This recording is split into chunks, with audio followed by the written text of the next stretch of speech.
Welcome back, everybody, to the channel, and today we've got a massive update coming out of Pittsburgh that honestly feels like the calm before a storm, because while things have officially kicked off for the Steelers' 2026 offseason program, there's still one huge storyline hanging over the entire franchise, and that's the situation at quarterback because, yes, Phase 1 has begun, players are in the building, energy is high, a new era is quietly taking shape. But the biggest name that everyone is watching, the one guy who could define this entire season, is nowhere to be seen yet.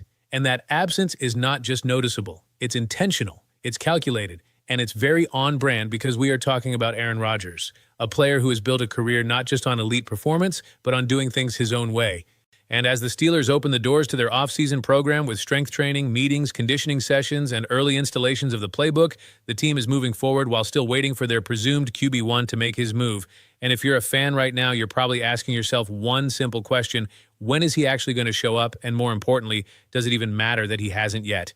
Because let's be real, Phase 1 of the NFL offseason is not what most people think it is. There are no pads, no real football drills, no offense versus defense action. It's all about conditioning, recovery, meetings, and getting familiar with the system. And for a veteran quarterback who has seen everything, who has mastered multiple offensive schemes, and who arguably processes the game faster than almost anyone in NFL history, this phase just doesn't carry the same weight.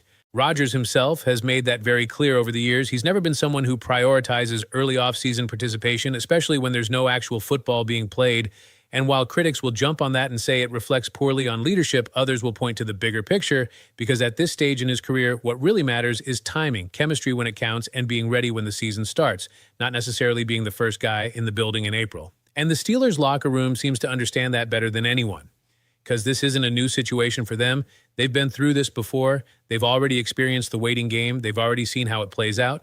And last time, despite all the noise, despite all the speculation, despite the late arrival, Rodgers walked in, took control of the locker room, earned the respect of his teammates, and delivered the kind of leadership that matters when games are actually being played. So from the players' perspective, there's no panic, there's no frustration boiling over. If anything, there's confidence, because they believe they know how this story ends, and that belief is reinforced by what insiders are saying right now, because even though there were earlier comments from the front office suggesting they didn't want to wait as long as last year, the reality behind the scenes appears very different. There is no hard deadline, no ticking clock forcing a decision, and that tells you everything you need to know about how confident the organization is in eventually getting this deal done.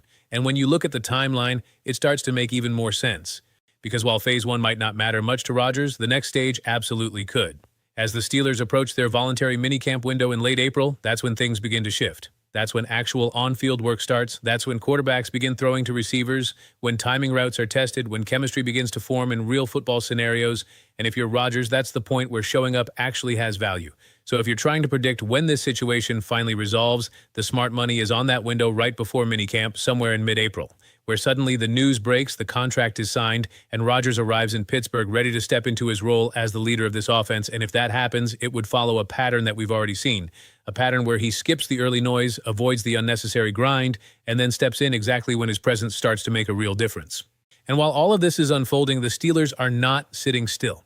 Because beyond the quarterback drama, there's another major storyline developing, and that's the wide receiver position, because make no mistake, this team is actively shaping the weapons that Rodgers, or whoever ends up under center, will be throwing to this season, and one name that has quickly risen to the top of that conversation is Denzel Boston, a player who is generating serious buzz as a potential first-round target. And the interest here is not subtle, it's not speculative, it's very real, with visits, meetings, and clear attention from the front office. And what makes this situation fascinating is the debate around fit, because on paper, some fans are questioning whether the Steelers actually need another big-bodied receiver, especially when you already have physical, versatile players on the roster. And the argument for a smaller, quicker, pure slot receiver makes a lot of sense in today's NFL, where separation and speed are king. But here's where things get interesting, because this new coaching staff appears to have a very specific vision for this offense. And that vision is not about filling traditional roles. It's about flexibility, versatility, and physicality. And in that system, the idea of adding another big dominant receiver like Boston starts to make a lot more sense, because it's not just about size, it's about how that size is used. It's about having players who can line up anywhere, who can win on the outside, who can shift inside, who can block in the run game, and who can impose their will on defenses, especially in a division where physical football is still the standard.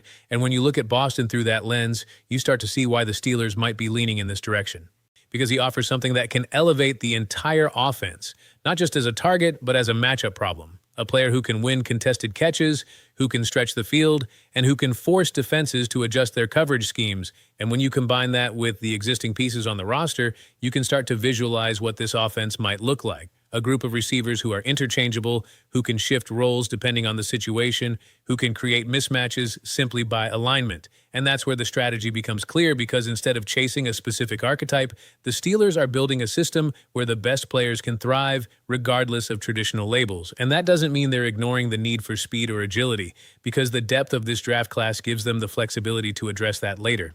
To find those quick, explosive slot options in the middle rounds, players who can complement the bigger bodies and add another layer to the offense. And that balance is what makes this approach so intriguing, because it opens up multiple paths to building a complete receiving core. And it's not just Boston who fits into this conversation, because there are other names emerging as serious options, including Jeremy Bernard, a player who might not have the same headline buzz but brings a different kind of value, the kind that coaches and quarterbacks absolutely love, because he's reliable, he's precise, he understands timing, he runs routes with a level of discipline that feels almost veteran-like. And those are the traits that often translate immediately to the NFL, especially for a quarterback like Rodgers, who demands precision, who expects his receivers to be exactly where they need to be at the exact right moment.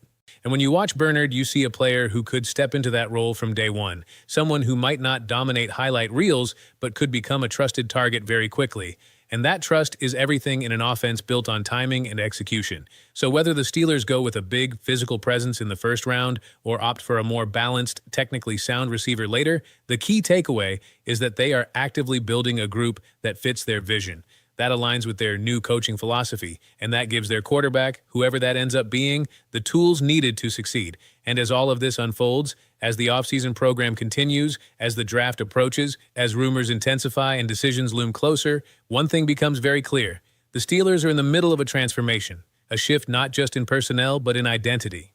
And while the absence of Rodgers might dominate the headlines today, it's the moves being made behind the scenes, the evaluations, the visits, the strategic planning that will ultimately define what this team looks like when the season begins. And whether you're excited, skeptical, or somewhere in between, there's no denying that this is one of the most fascinating storylines in football right now, because when Rodgers finally makes his decision, when he steps into that building, when he takes the field with this evolving roster, everything changes. And the real story begins